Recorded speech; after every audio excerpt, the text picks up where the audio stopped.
the university, and the most important responsibility that he has been assigned presently is he is a member of task force which has been constituted to implement the national education policy.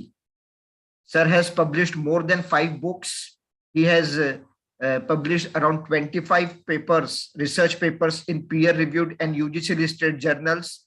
He has chapters in edited books in more than 5 books. He has completed one major research project of UGC. Sir has participated in the invited talks, not only at national level, but also at international level, and has presented papers in more than 30 conferences. Sir has around 5 students have been awarded PhD under Sir, and Sir will be making a presentation on national education policy and teaching of English particularly. So on behalf of the UGC Human Resource Center of Nagpur University and the participants, I welcome Sir to this session and hand over the mic to him for his presentation. Over to you, Sir. Thank you, sir.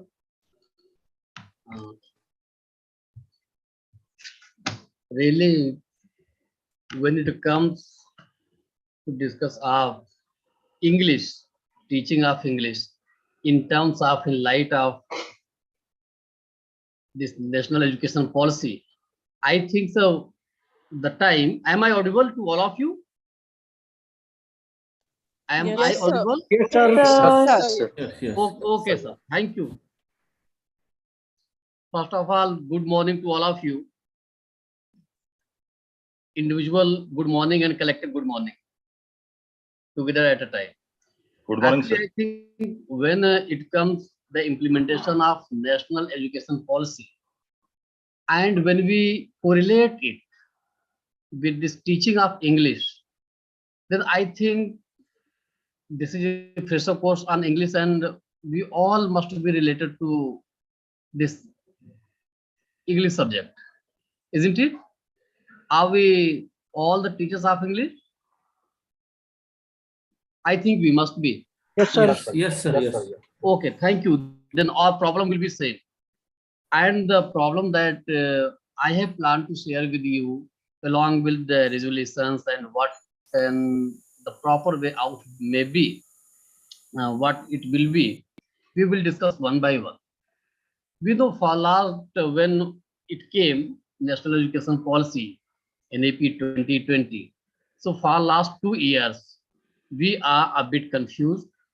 We have certain doubts and at the same time certain challenges how to get along with this national education policy in terms of teaching of English.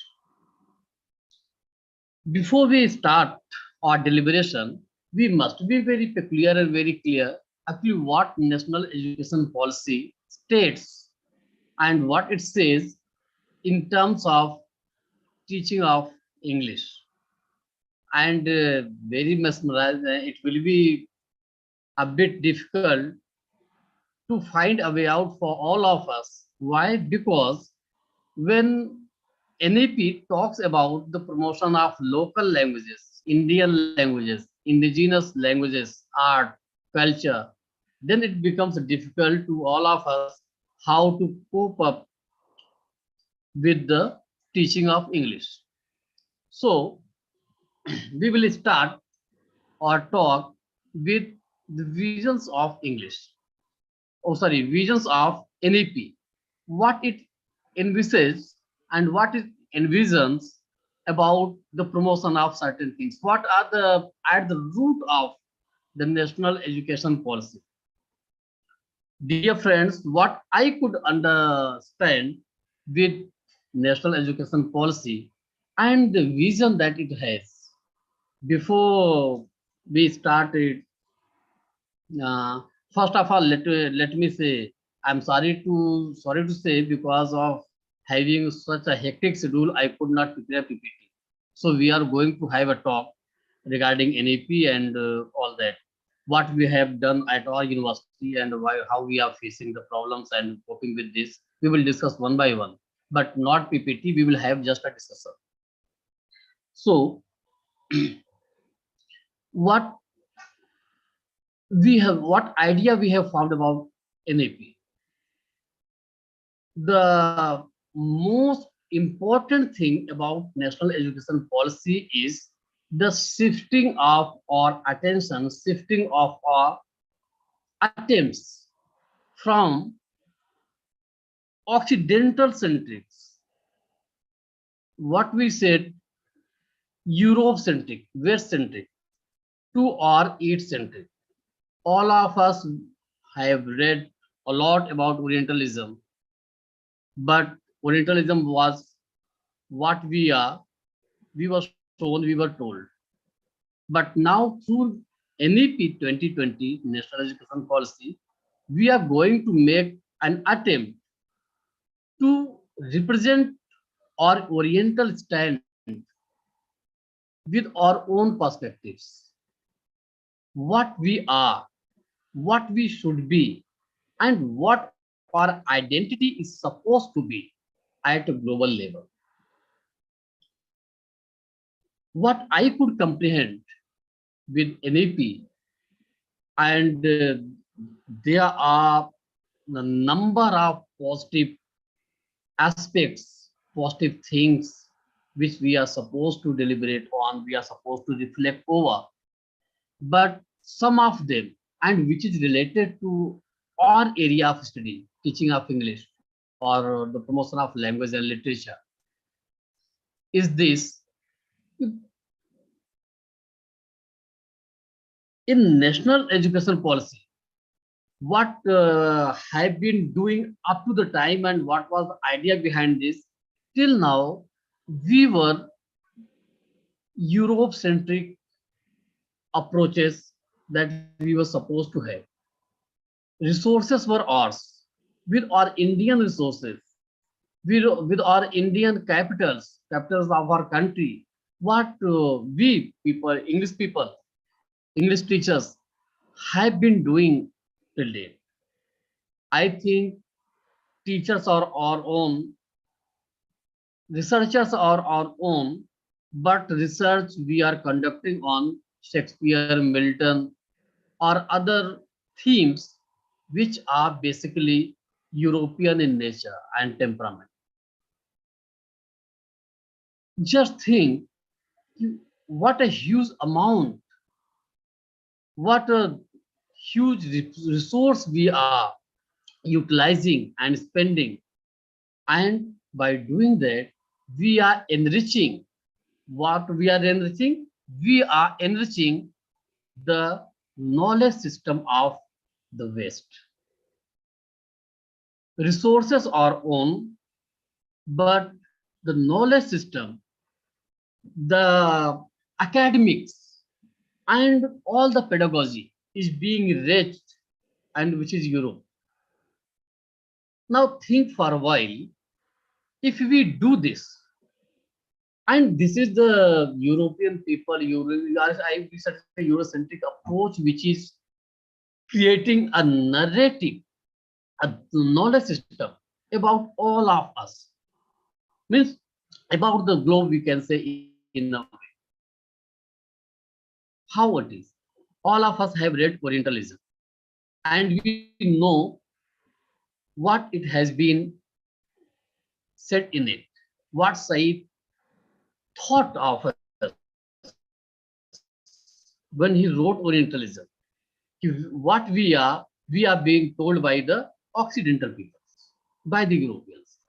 So the one very significant aspect which I can see, I can find in national education policy is to make an attempt to create a parallel narrative, parallel knowledge system, a parallel philosophy and thought, which is basically Indian in nature, which is basically native in nature, which is basically our own.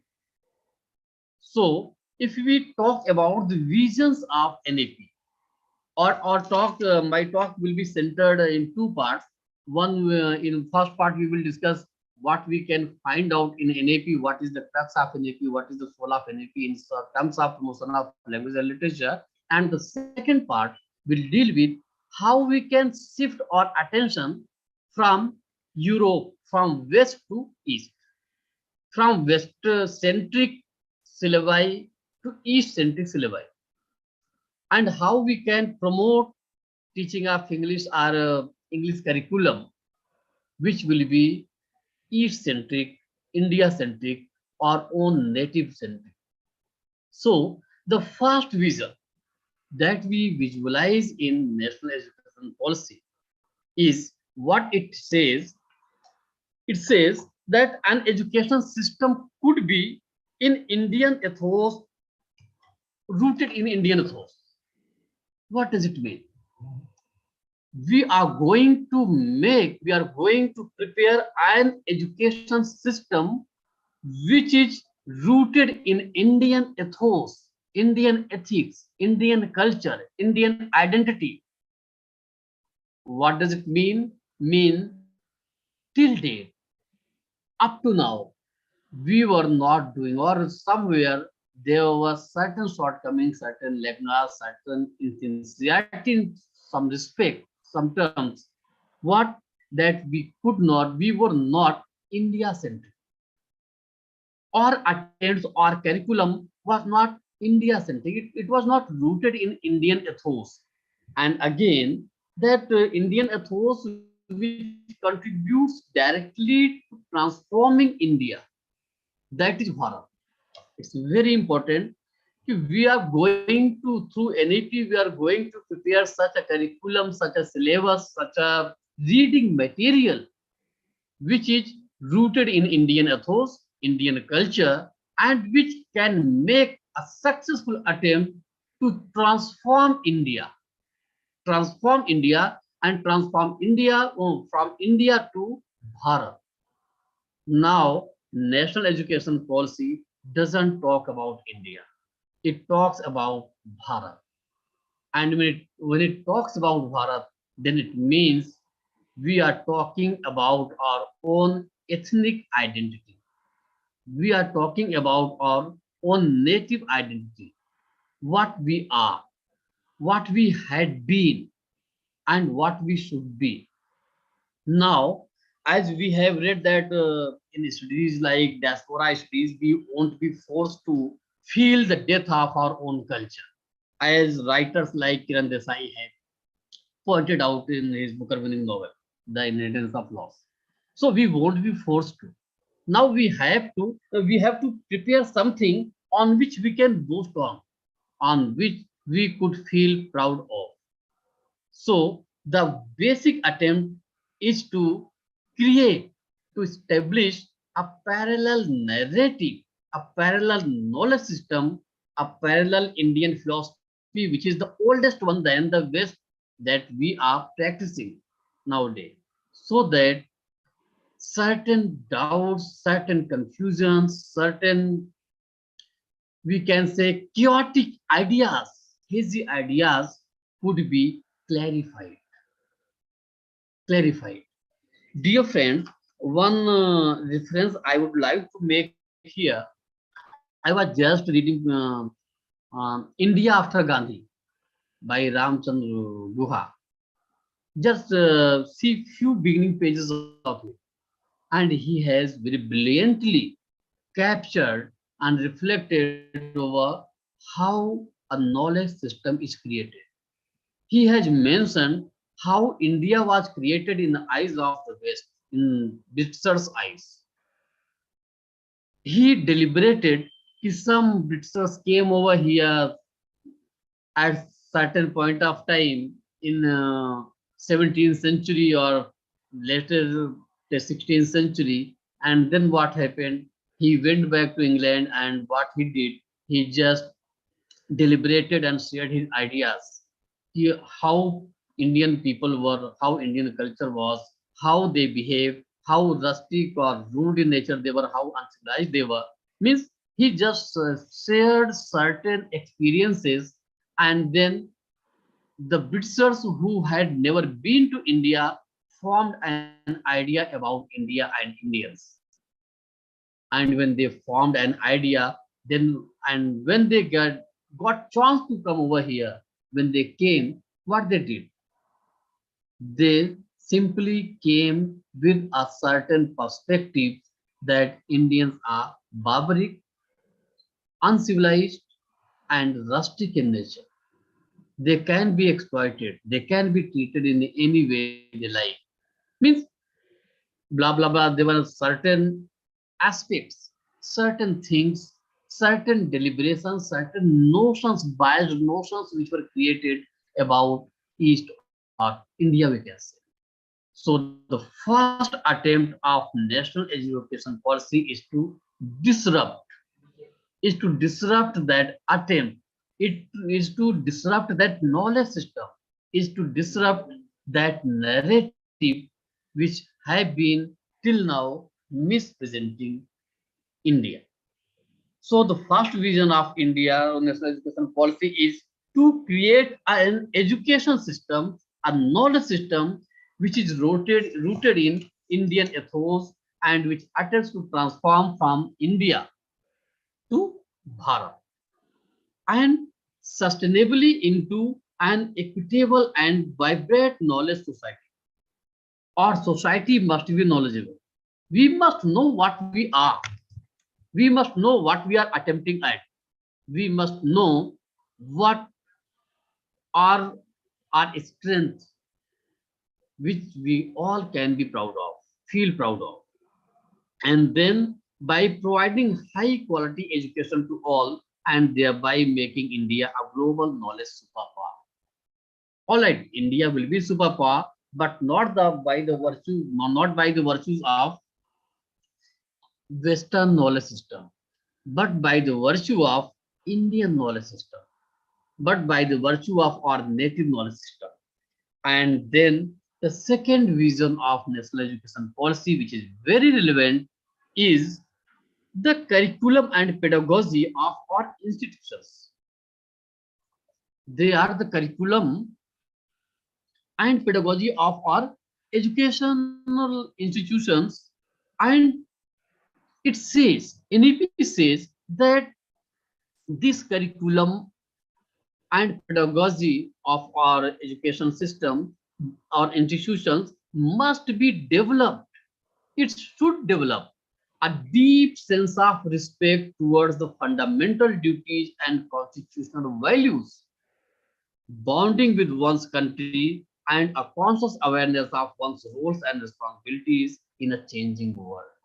Means, think it's very important that we have to cater knowledge which should never be devoid of our roles and responsibilities, our moral obligations, our social responsibilities.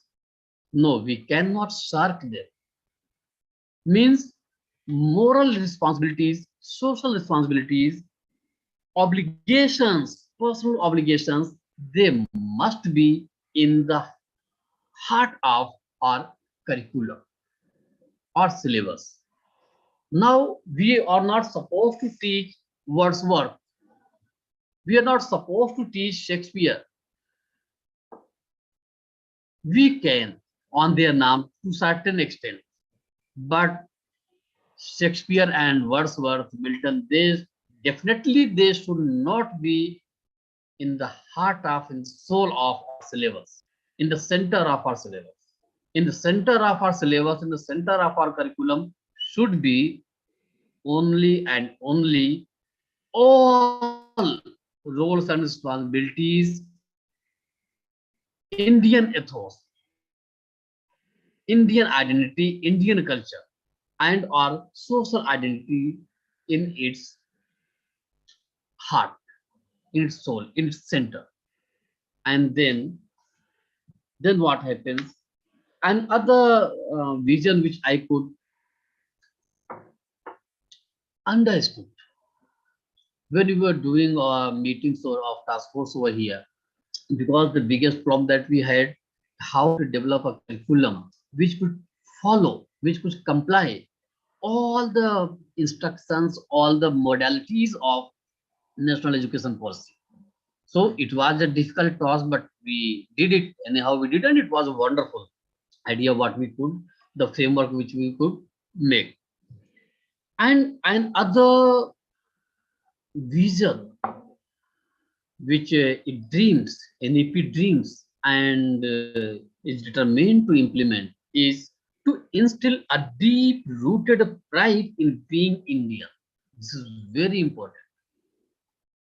Now, we can think for a while up to the moment the curriculum, the syllabi, which we were reading, we were teaching, we were practicing, was there any essence, a slight percent of the essence we could make us feel proud of being Indian?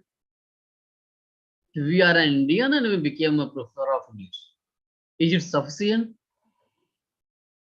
Or is it something which we make us feel something embarrassed? You know, we are being separated from our ethical native Indian identity, which we are. So our curriculum must be developed in such a way which could make us feel proud in being Indian, deep rooted pride in being Indian. It talks about, and not only in thought, no, not only in thought, we could be proud of, feel proud of, but also in spirit, in intellect, and deeds as well as to develop knowledge, skills, values. Now, see the terms they are using. We have not to do and feel only in thought. No, this is now we have done, we are doing this. No, it must be developed. Curriculum must be developed. Teaching must be catered in such a way as so as to make us proud and feel and make Indianness in the center. What we will be proud in spirit, intellect, and deeds, and as well as to develop what knowledge. Knowledge system we have to develop, which should be India centric, which should be our native centric. Skills, values, and dispositions that support responsible commitment to human rights. Now think values. We are talking of values. Value added courses we have to develop. We have to develop value added courses and dispositions that support responsible commitment to human rights, sustainable development, and living and global well-being, thereby reflecting a truly global citizen. We have to means again, this is remarkable. When we talk of India-centric approaches, when we talk of India-centric curriculum and syllabus, when we talk about India-centric knowledge system and narrative, then it doesn't mean that we have to leave our global acclaims. We have to leave our global identity roles and responsibilities at a global level. No, we have to be the part of global identities, but by the virtue of what we had been in pre-colonial period, what we were, by the virtue of what we should be, by the virtue of Indianness, by the virtue of India in all respects. And then only three things, three, four things which I discussed with you, I could understand this is the vision of NEP. But now again, there are fundamental principles of the policy. There are a number of fundamental principles which is not related to our current subject of discussion, teaching of English. So I won't discuss all of them, but few of them are important, and I will name them.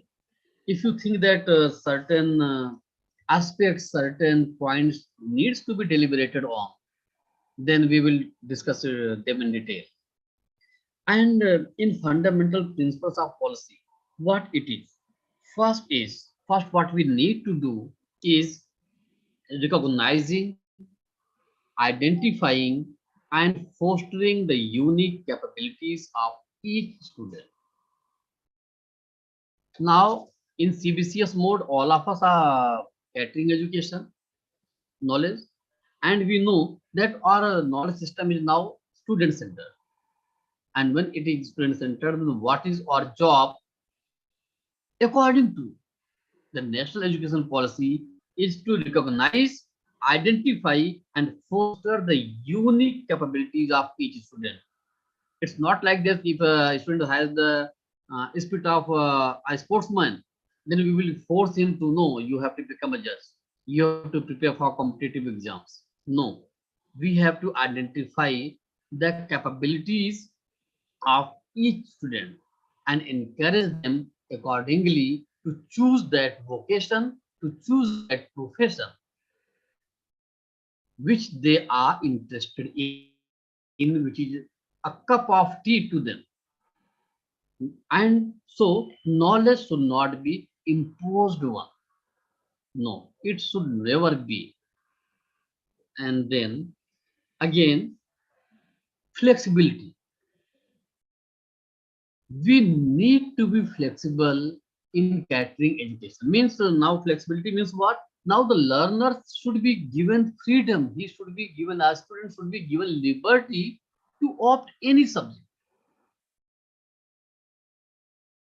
Opt any subject. Subject means what?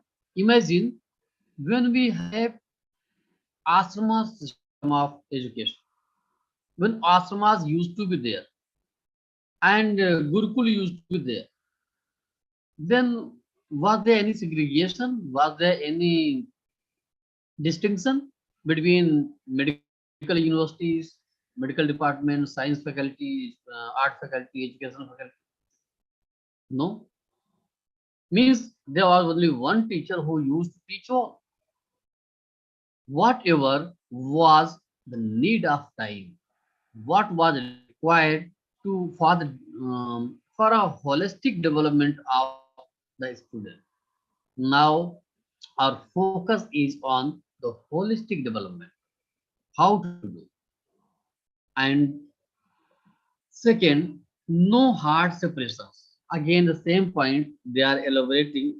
I'm just reading the point what it is. No hard separations between art and science, between curricular and extracurricular activities, between vocational and academic streams, etc., in order to eliminate harmful hierarchies among and silos between different areas of learning. The same point. It is harmful for the student if you are forcing him. So, what should be our attempt or focus is to give a student liberty to choose the stream and curriculum, the subject, the course of his own interest. It should not be the bound one. And the knowledge system, the education system which we talk about, it must be multidisciplinary and a holistic education across the sciences, social sciences, arts, and humanities, exports, and multidisciplinary streams in order to ensure the unity and integrity of knowledge system. Means these are the things we have to impart, we have to cater a multidisciplinary education knowledge. So our education system needs to be overhauled. It requires to be again made a place, a center for holistic development where multifaceted, multidisciplinary education could be imparted. And again, there is an emphasis on conceptual understanding rather than rote learning or and learning for exams. Our focus should not be exam oriented now. Rather, it should be concept oriented. Concept oriented. Okay. And again, creativity and critical thinking. Yes, Dr. Siddharth Patil, do you want to ask something? Share something? Yeah, sir, I would like to ask Yes, questions, but I think please. your presentation after it will be over, I will ask something. Okay, sir. Thank you. Okay, sure. Sure. Thank you. Thank you. We will have a discussion. Just I am sharing because we all are teachers and we have the same interest. What we are doing and what we have to do at our places, and what should be our approach. So, after discussing, we will have after my deliberation, we will have a discussion, a share of ideas. So, and there again, creativity and critical thinking, capability of creative and critical thinking is to be developed and is to be encouraged. Means critical thinking means what? It doesn't mean that before the time we did not have the capacity, the capability of critical thinking. No, we are good critics and we have that mental faculty. But it means now in our curriculum, in our education system, we are supposed to be given an opportunity to think over it, to give the deliberation, to show and reflect on this capability of creative and critical thinking. Means now it's a time to provide a platform to students for the exercise of their creative and critical thinking capabilities. And then the important aspect of it is promoting multilingualism and the power of language in teaching and learning. This is related to us. Multilingualism is being talked about and life skills are being talked about, such as communication, cooperation, teamwork, and resilience. Resilience is very important. We need to.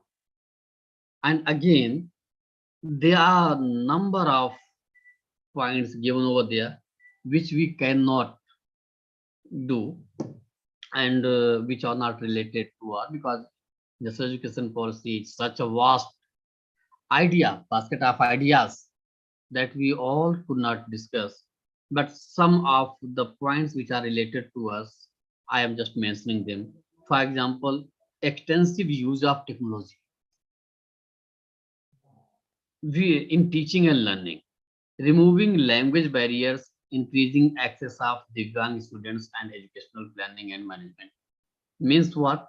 Language barriers. This is important. We have to promote technical use of aids, extensive use of technology, but where language should not be a barrier. So one, and second is synergy in curriculum across all levels of education, from early childhood care and education to school education to higher education. They are need to be synergized, interlinked. And again, teachers and faculty as a heart of the learning process. Now, NEP also talked about that the entire education should be developed in such a way where teacher and taught must be in the center. It should be teacher and students should be in the basic crux of the entire education system. And again, as in the vision I mentioned, it is also the part of the modalities that are rootedness and pride in India. Means now what has been our root or ethnic identity is to be acclaimed again, is to be explored, is to be reestablished. Reestablished. And second was that next point.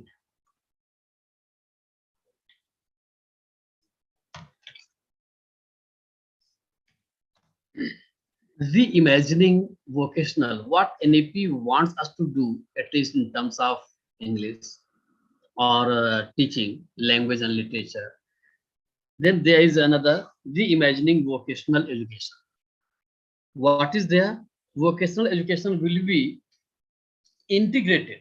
It should be integrated into all schools and higher education institutions. And another very important aspect of that idea about vocational education is to develop Lok Vidya. What NAP says, Lok Vidya. What is Lok Vidya? This is Lok Vidya. It is an important vocational knowledge, traditional knowledge developed in India. Lok Vidya is a vocational and traditional knowledge system developed in our own country, developed in India, and it must be taught to students.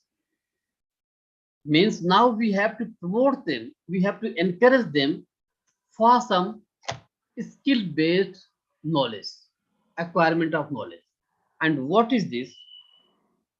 Um, we can say this is a type of it talks about a program.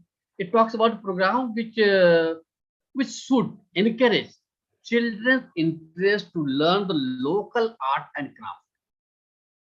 In Lok Vidya, not in the skill development, skill enhancement, there are number of programs, government programs, schemes. We are not talking about that. But in our classrooms as well, we need to encourage them to enhance their skill capabilities, skill path, where they could learn local art and craft. Because our local, the capability of local art and craft is unique in our country. If they are given a platform, if they are not revived, then they would be lost, as many good practices, traditions are being lost by and by, because they are not inculcated by the succeeding generations. They are not being preserved and they are being overlooked by all of us and the coming generations. We know there are a number of types of folklore, folk songs, which are lost now. We don't know. We must imagine the in vernacular language wherever we are from, the terms, the local terms, local languages, which we used to hear in our early childhood, are lost now. Are lost now. We don't have the we could not listen to any of them because they are not in practice. And if we talk of one or two generations after, if you imagine, then after all that vocabulary will be, it will disappear from our country. So they require to be preserved. They need to be exercised and revived. So this is Lok Vidya that they talk about. And another is the promotion of Indian languages, art and culture. This is very closely related to all of us because a number of seminars I attended and a number of experts I listened to. I happen to listen to all of them, many of them, and all of them says, no, now this is not the time of English. We need to stop being Eurocentric. We need to stop by West centric. Now we have to focus on Indian. This is fine. We have to. This is the need of our time. Because if you are spending our capital or resources, then our knowledge system must be enhanced. It should be. This is fine. But how to inculcate those ideas in curriculum of English, teaching of English, and how we need to. So, India, what it talks about that Indian languages, comparative literature, creative writing, art, music, philosophy, etc. need to be promoted. Indian philosophy need to be promoted. Indian music need to be promoted. Indian literature need to be promoted. Indian languages need to be promoted and encouraged at all institutional levels. It is the time. It is the need of time. And again, education, as far as possible, must be catered in the mother tongue. Mother tongue is very important. Mother tongue, local language, or bilingual. Both. Well, because if we cannot, this is the compulsion of our subject. If we are supposed to teach English and we are supposed to speak in mother tongue, not possible. Technically, not possible. We have to speak in English, and we will. But in our lectures, in our curriculum, this Indianness should be there. And again, Indian art. Indian art also needs to be promoted. Now, stop for a while and think what NEP supposes, expects from all academies, from us, from we the academicians. It needs that now this is a time that our attention should be diverted from west to east in all respects. In all respects. And now the problem which we need, which we feel, is that till now, suppose the UG PG classes programs which are teaching, which are we all are engaged with, what curriculum they have, what syllabi they have. Do any of you can tell me that do we have 10% of our existing syllabus, means before the implementation of NEP, is there 10% or 20% of the syllabus which is India centered? Is there any? Please, any of you can say.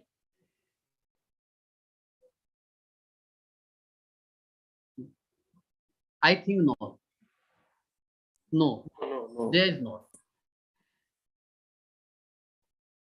And then the first need, while developing our curriculum or syllabus, what we need and how we can teach English, is that all right, the mode of communication will be English. We are required to teach English, speak in English. This is fine. But the crux of that speech, crux of that thought must be India and Indianness. So our syllabus needs to be changed entirely. Entirely, it needs to be overhauled, because now we have to put India in the heart. And in this reference, what we could do, what we could do. I just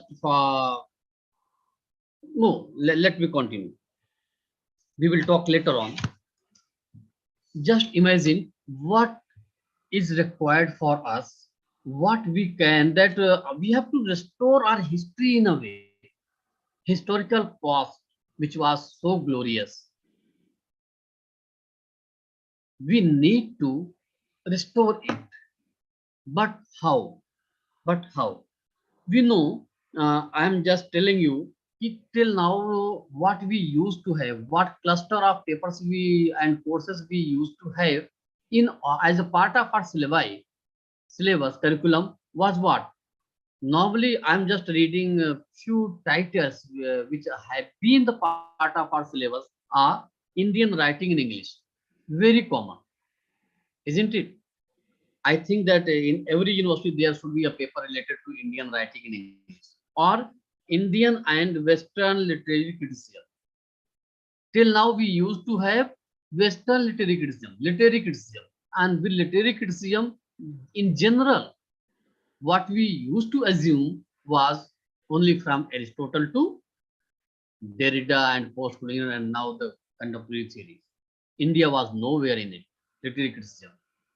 But now it is time that we have to promote theories, Indian theories related to literature and art. So there should be a change in it. Now we have to shift our focus from west to east, and this is what there should be. What we have done that there should be Indian and Western literary criticism. Again, we can say advanced writings and communication skills is a paper, is a course which all of us teach. In general, this is the part of our syllabus. But where is India?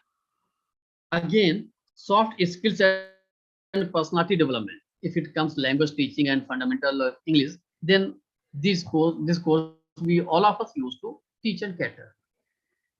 But now this is a change, and there is certain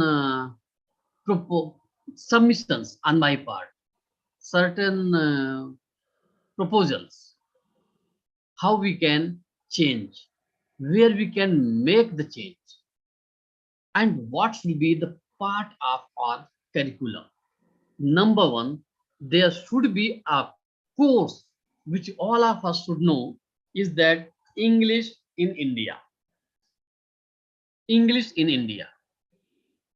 There should be a paper. And what can be the part of this English in India? First, what I have done at my department while conducting BUS, what I did, I just devoted a paper, a course, English in India.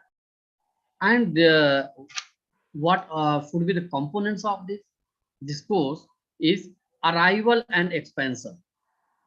Arrival and expansion of English in India. There we can start that from 1600 to 1857. An overview of Macaulay's minutes and Orientalist and Anglicized controversy. Orientalist and Anglicized controversy means there was a clash when English kept on, started prevailing and capturing the entire nation. At least I'm talking about English language, not people. Then there was a clash of language, clash of identities. So this could be the part of our curriculum. And again, then English medium teaching could also be the part of the syllabus. And then institutionalizing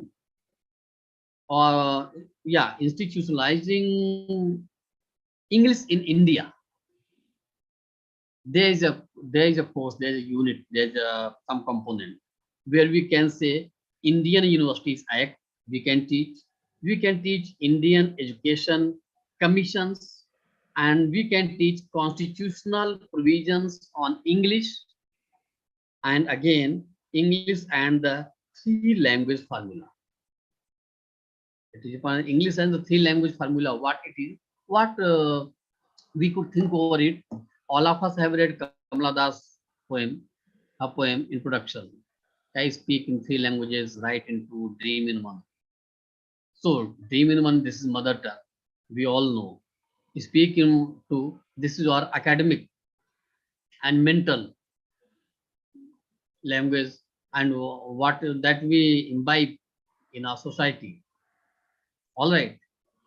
I speak three languages. She speaks. She means there should be three languages, but mother tongue, local language is one in which we dream. So three language formula must be taught to students so that we could be able to make a comparison between them, amongst them. and then we can teach them while in past independence status. What was the past independence status of English in India? Pre-independent, when we became free. Before that, what India was, and what is the current, what the English was in India, and now what is the current scene of English in India. Okay, and then globalization and English. How could it prevail? How could it prevail? And how could it dominate? How did it dominate? How it dominated all of us mentally? How it became a matter of pride and prestige? No, we are able to communicate in English.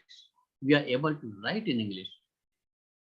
How it was related to our, it became a matter of social status, prestige in our society, and affecting our mind. And again, global English and local cultures. There should be a comparison between, while imparting teaching, comparison between and the clash between English language and local cultures. What it was, how it happened, and communication English as and its market value. We all know communicative English has its market value, has its own, we can say, social recognition. Some, it gives it feels a mind with superiority complex, which should not, which could not be, which should not be, but it is. So we need to think over it, how English is playing a crucial role in our life, how it is playing a significant role, significant part, how it is contributing in determining, in deciding our career, our decisions, our life skills. And again, the other paper which it could be English language teaching, English language teaching, which has been the part of the curriculum, but still it needs to be. The way of presentation, way of teaching, and the material content need to be again revived and re-exercised. If required, certain changes should be made there. And now I will focus on literary part. When we teach English literature, then and we are supposed, NEP says that we need to change our entire syllabus. What we can teach, what we should teach, which would restore the glory of India. Again, if we remove Shakespeare, if you remove Eliot, if you remove 20th, 19th, the Restoration and Reformation, suppose if you remove, because there is no use of teaching Chaucer's prologue to contemporary tales. How far we will keep on teaching Paradise Lost? There are many things which we could, which we should. What it is, again, Indian intellectual tradition. In my university, I introduced a paper, Indian intellectual tradition. This is the part of syllabus. What do we require, what we need to teach in it is Indian poetics. And under Indian poetics, what we should focus on, there are many, we have to choose, we have to filter it. Aesthetic experience means theories, Indian theories, rasa and all that. Then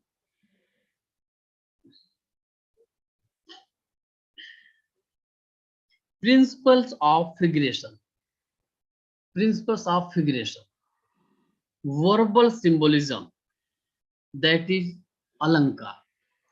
Oh, sorry, principles of figuration, this is alankar, means what figure of speech we have been using. Now we need to read them not in terms of ways was they have developed hyperbole oxymoron and all that, metaphor, metonymy. No, we have our own alankar. We have our own figurative practices, which we need to focus on, which we need to work on. And then verbal symbolism, which is dhani. Again, Indian aesthetic theory, which we could focus on. And then we can devote one section at least to Indian philosophical tradition. One tradition too, because our Indian philosophy, I think, is the richest treasure of the world. None of the nation has such a rich philosophy, philosophical treasure which we have. So we can choose. They are enormous. Some of them we should, and what we could is suppose this is yoga, sankhya, navya, and vishek. And then philosophers, we can say philosophies. It may be Charvak, it may be Buddhism, it may be Jainism, it may be Sufi tradition. In my flavor, we also devoted a little second to Sufi tradition of India. It has a great literary value, literary, cultural value, philosophical value. It has visions, and then we can devote some papers to Indian thinkers. Indian thinkers now they need to be promoted. They need to be talked about. Now that they were not the part of our curriculum, but they need to be made. And what are they? These Tagore, Vivekanand, Tagore have been Gitanjali. We have been reading and practicing, but there are many others. So and we need to read their philosophy as well. And Jyotiba Phule, we can.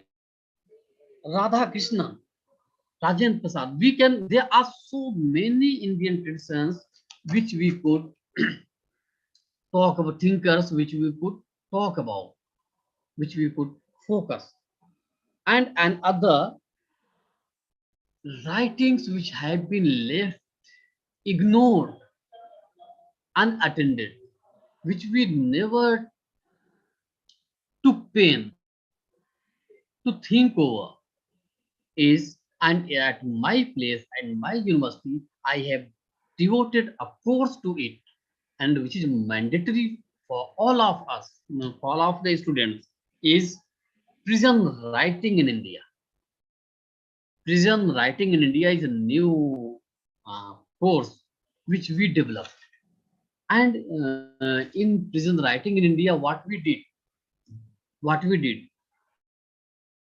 was, suppose they are freedom fighters who devoted their life, gave their life, who passed their lives during imprisonment, rigorous imprisonment.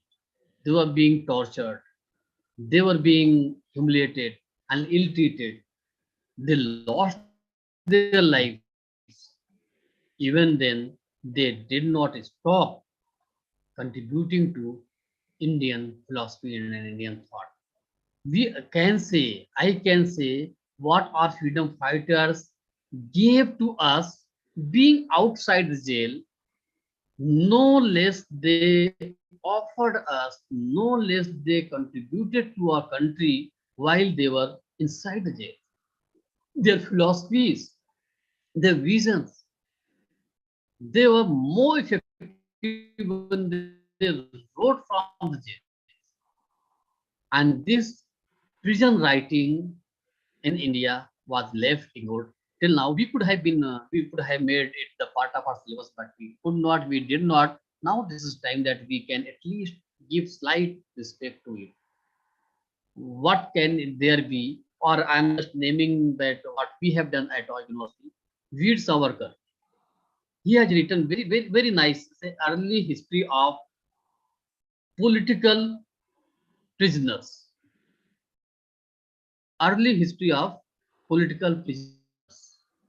At least we must know what our freedom fighters did, what they bore, endured, and then Lala Lajpat Rai.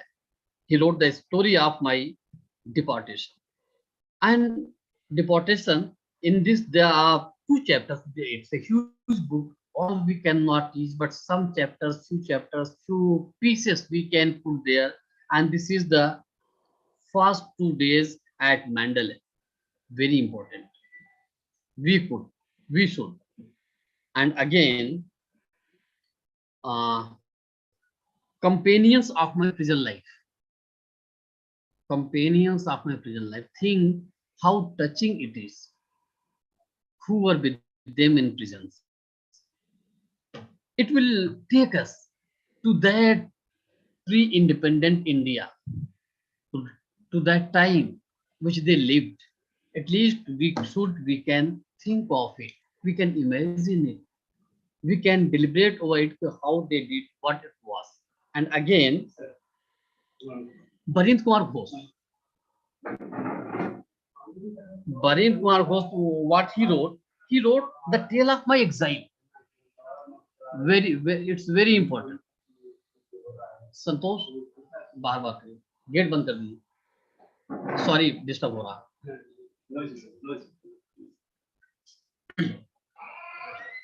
Then Barinder Ghosh, he wrote the tale of my exile. Now think how many of us were sent to exile. We were given Kalapan. And what a pain it was to bear all of this. But this section of literature failed to occupy a respectable place in our curriculum. Now this is time we should, and we can. And again, Jagat Narayan Lal, he wrote, there is a chapter in his writing, Solitary Cell and My Disillusionment. Two sections are there, Solitary Cell and My Disillusionment. Now think for a while, when they were put to solitary cells, no water, no food, none of them, they cannot see, they cannot peep out, they cannot talk to any of them. And my disillusionment, what was their mental condition, what were their doubts, what were their fears, what were their feelings. At least we should know, which we have ignored.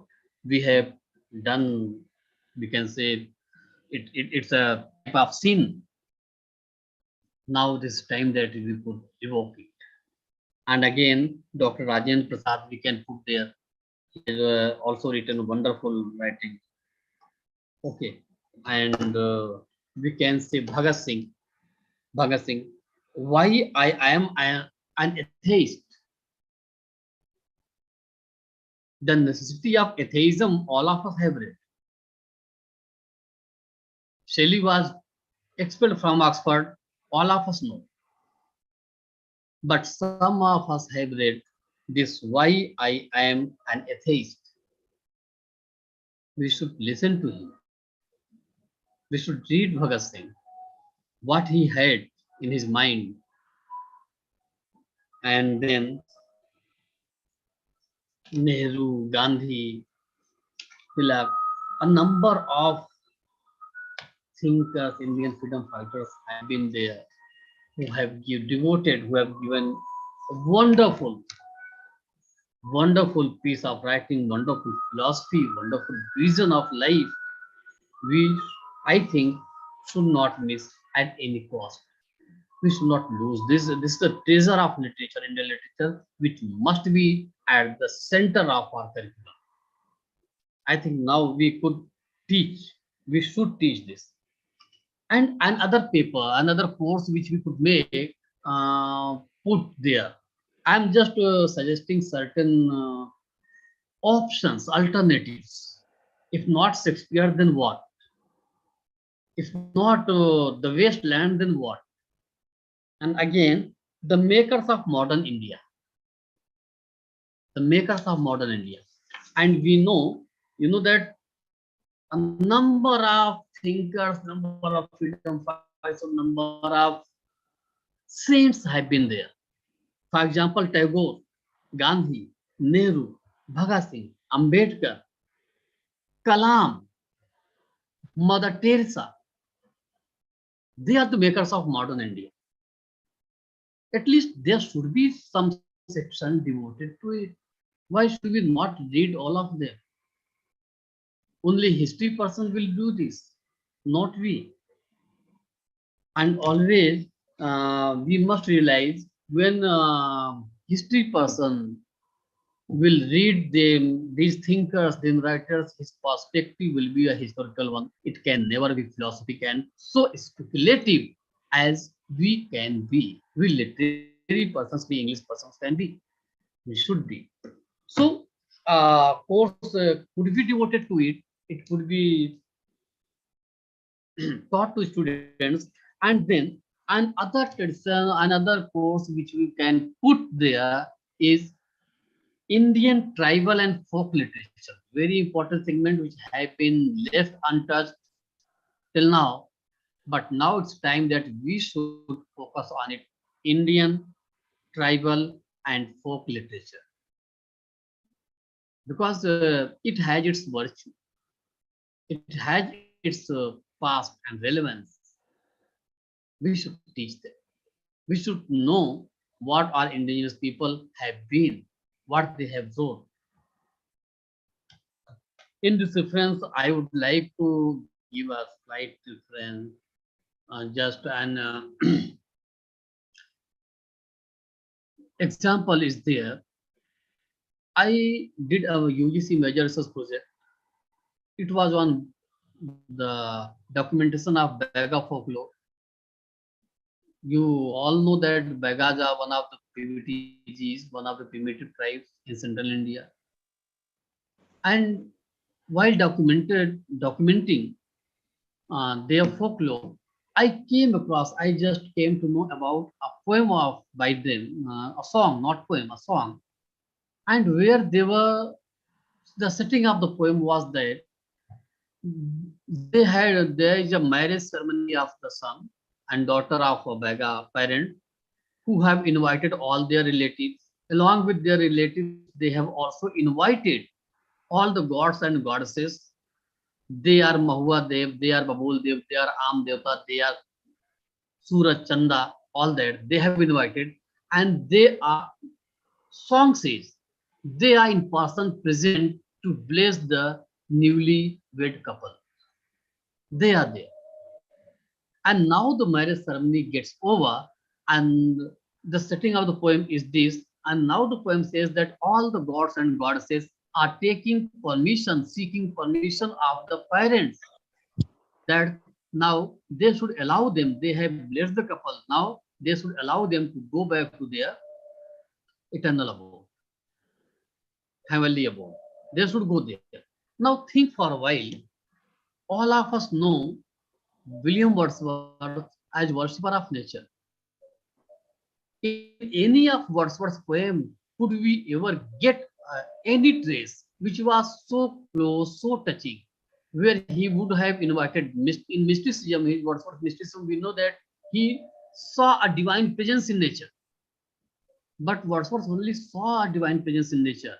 But in our Indian, in our tribal people, they did not only see, they even gods and goddesses, those divine present, divine personas, they were the participant in their day-to-day life, in their life cycles, death, birth, marriage.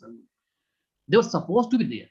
Means such a bond we have, but it is not the part of our syllabus.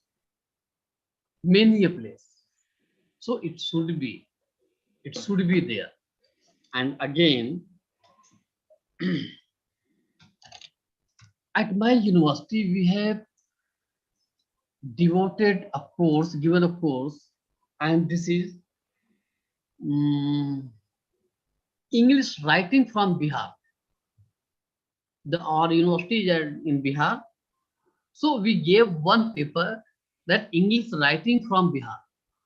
Idea behind this course is this: in our universities, wherever it has been situated, if one course we devote to the local writers, local literators, local thinkers, then I think very easily we would be able to revive all our Indian thinkers, Indian writings. And they have been wonderful writers. For example, if we talk about writing from Bihar, there are writers Awadh Bihari Lal, poets, R.K. Singh, Tabis Khair, from Bihar, but very few of us know. And then Ravindra Sinha, very good dramatist and poet. And then Said Mehdi, he is also very good dramatist. He has written the um, a story of Prince Arjuna, a drama of Prince Arjuna. He has written. And then Kalimuddin Ahmad, a very good literature from Bihar. We should know, we should read. And then Damodar Thakur from Bihar again. And Meenakshi Mukherjee, all of us know. She is from Bihar. So English writings from Bihar. It can be English writings from Uttar Pradesh, from Telangana, from Maharashtra. Means there should be at least one course which should be devoted, at least not as on a compulsory basis due to the restrictions of the course structure, then at least it can be the part of elective paper. If a student is interested, he or she should go for it. And then similarly, there may be many papers which should be value-based papers, value-based courses, value-based content should be there. For example, there can be a paper, value education through literature. If one is said to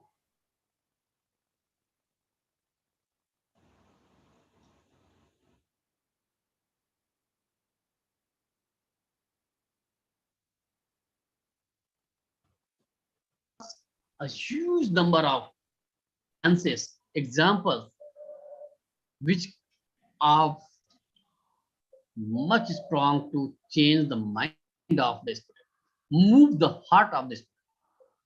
It can. So similarly, there are many other papers we can do. For example, we can devote subalternity and Dalit literature.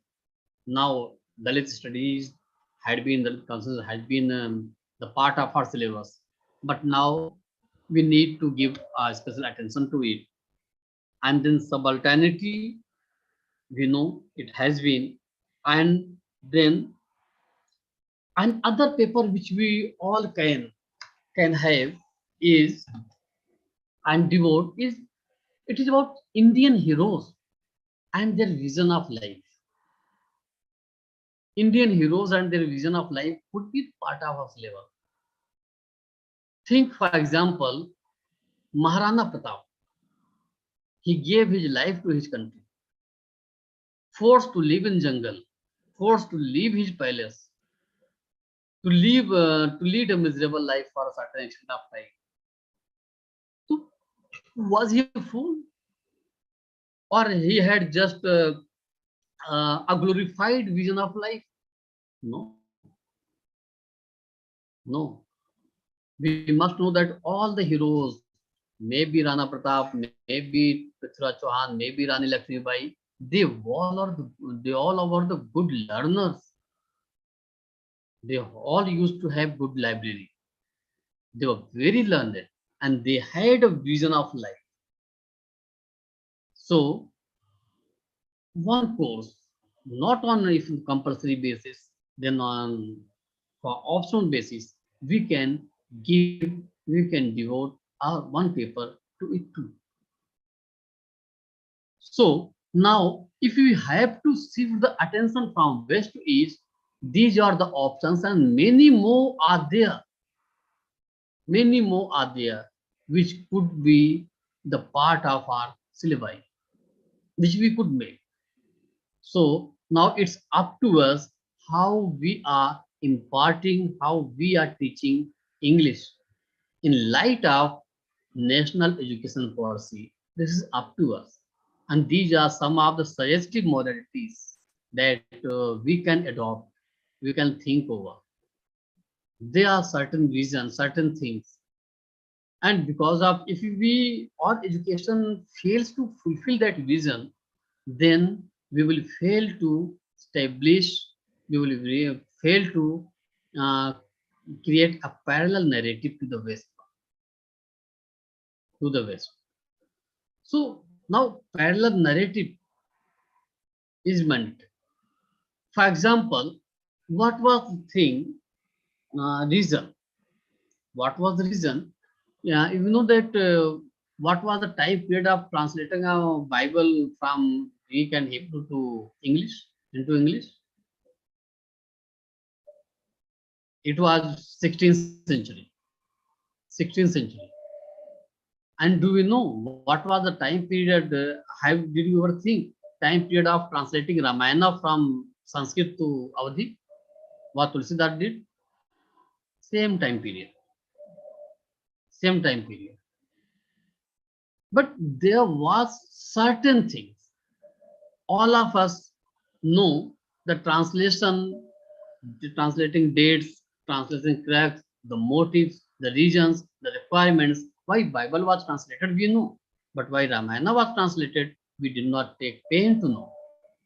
But now we should know what was the social conditions of that time, what was the historical conditions of that time.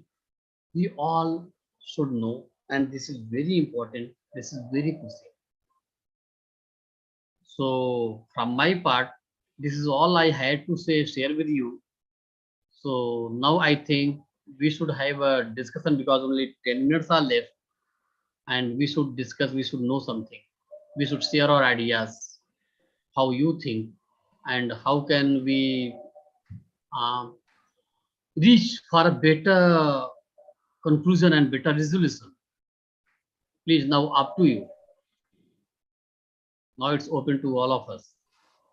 Sir, I just wanted to ask you if I want to include 2-3 more Indian thinkers in my Yes, paper. ma'am. So, Yes, which are most important after Tagore, Vivekanand, Jyotiba Phule, Radhakrishnan? Any 2-3 more which are very, Yes, very ma'am. like important? Should I include? Which should I include after this? Ma'am, if you we are talking about thinkers, then Chanakya, if you are talking ancient India, Mm-hmm. Padni, Sir? they have written Sanskrit texts. Padni, Okay. Padni. But they have their vision. Okay. All right, we can. If over the ages, Vedas, Apollo, Gargi, many thinkers are there, ma'am.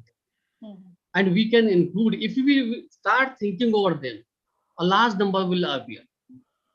And they had a motive, they gave their life for nothing. ऐसा नहीं था. Mm-hmm. They had certain things in their mind which was constantly working and interested. So we must. Okay. So So we there can are divide many other. this. We can Yes, divide ma'am. this into 3 parts, like ancient thinkers, Modern, medieval, modern, medium, we can even contemporary contemporary. thinkers. Mm-hmm. Modi at 20, all of us are reading. All right. Mm-hmm. So why not? If a person who is leading our country, Mm-hmm. all right, criticisms will be there, compliments will be there. Mm-hmm. As an academician, this is none of our business, criticism or compliment. We have to study his vision. All right. Okay. He had Dr. Rajendra Prasad, Mm-hmm. we discussed. We can, means down the ages, ma'am, if we start thinking, a number of thinkers will be there and we can include them. So, And now this, they should be the part of our syllabus. Yes, ma'am. this can be divided into 3 parts: ancient, medieval, and contemporary. Contemporary, it will do. No, Contemporary, it it is. will do. It will be same as You know, modern. normally, ma'am, in a course, what we do in our paper, we normally divide it into 4 or 5 units, Okay. which is normally thought to be which stands for credits. 1 credit is equal to 1 unit, what we normally do. All right. Then there are 4 credits or 5 credits. So 5 ages we can make. Okay. On the basis of centuries, we can. On the basis of ages, we can. On the basis of philosophies we can. Okay. For example, I just gave the example from the translation of Bible and Ramayana. Time period was same when Tulsidas translated and when it was translated. But all of us, we know as English speaker, when it was translated, what was the person, where the Pisan revolt took place, we all know. But what was the social and pressing conditions when Ramayana was translated from Sanskrit to Hindi? Idea was same. Greek, no Britishers knew. Sanskrit, most of the Indians did not know. So we need them, Bible and Ramayana, in our local language. And that's why everywhere, even today, Ramcharitmanas is exercised, practiced, enchanted, but Ramayana at certain places. So this is the virtue of language. Okay, sir. So Thank you, sir. we need Thank, to. Okay. thank you, sir. Any other friend of mine?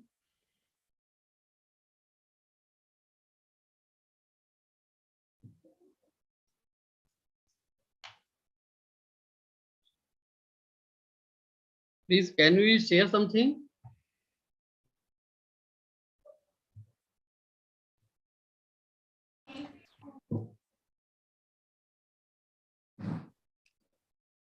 No, Dr. Siddharth or what was his name?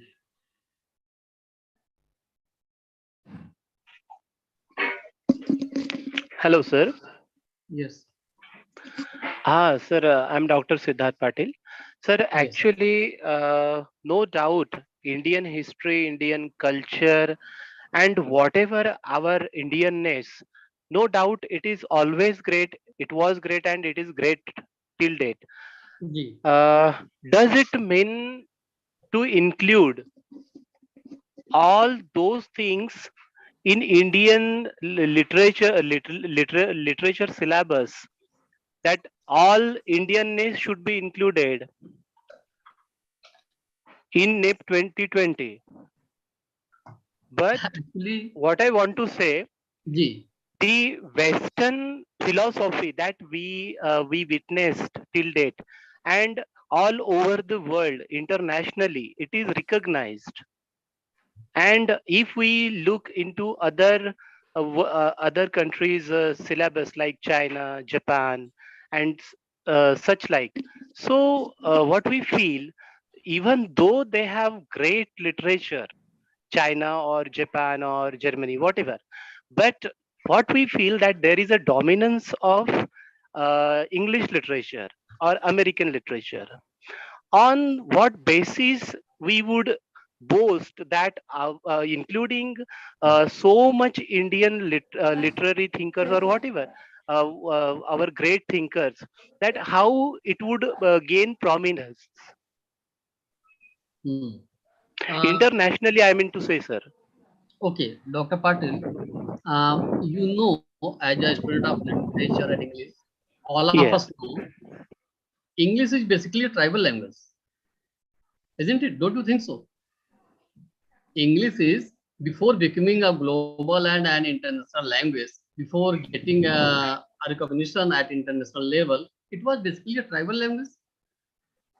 Even in England, none of the English people like to speak in English because being it a vernacular language. English, Saxons, Anglo-Saxons, all of us know the development of English, how it is developed. It took time, over ages. It developed and it became an international language. For a right, while, okay. And for example, we can think if English from a local language, okay, it can become an international language. So why not Chhattisgarhi? Why not Bagani? Why not Santhali? Why not other languages? Today, sir, today we all Indians live across the globe. There is not a country which is untouched with us. We reside over there. And not it's not about our Hindi. It's matter of about our local language, local recognition.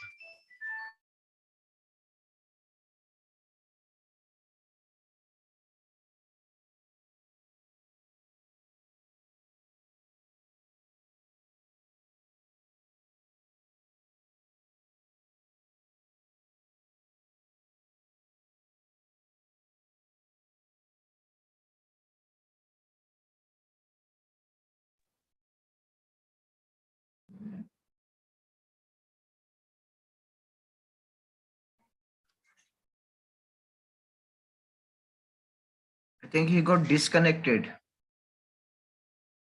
Yes, sir. I'll just try. Not audible.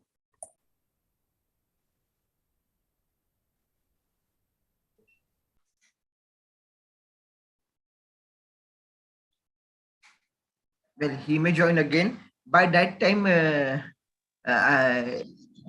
suitable to all of you. Acha, sir.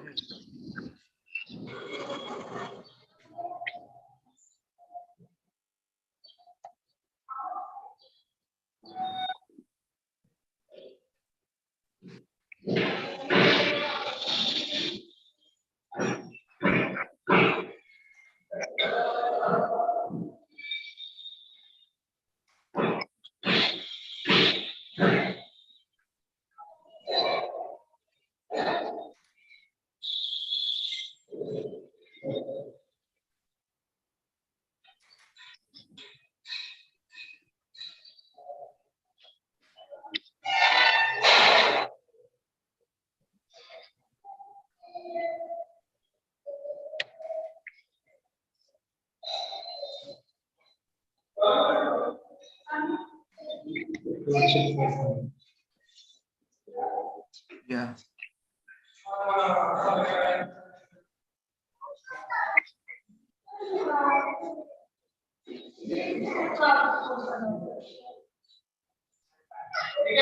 Yeah. Umesh, please mute your mic. Please mute your mic. Has disconnected his. He has. He is not there, Umesh. You were supposed to propose vote of thanks. I have a proposal. If that is agreeable to all of you, if you can do it conveniently, immediately have another session after this. That we will be free by 1:30. Permitted. Yes, we are agree to start another session. Yes, sir, that would be a good idea. Yes, sir. Yes, sir. Sure, This is not convenient for me, sir. it's not okay. No, sir. No, sir. I have a Okay. problem. I have a kid, sir. I have to Okay, receive fine. him.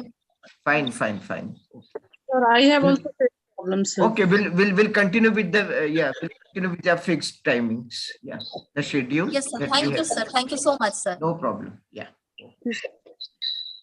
And I think Seth has left abruptly, maybe because of. So let's stop here for the first session. Okay. Yeah, Umesh, you can. Thank you, sir. Umesh, you can propose vote of thanks even in his absence. Okay, sir. Yeah.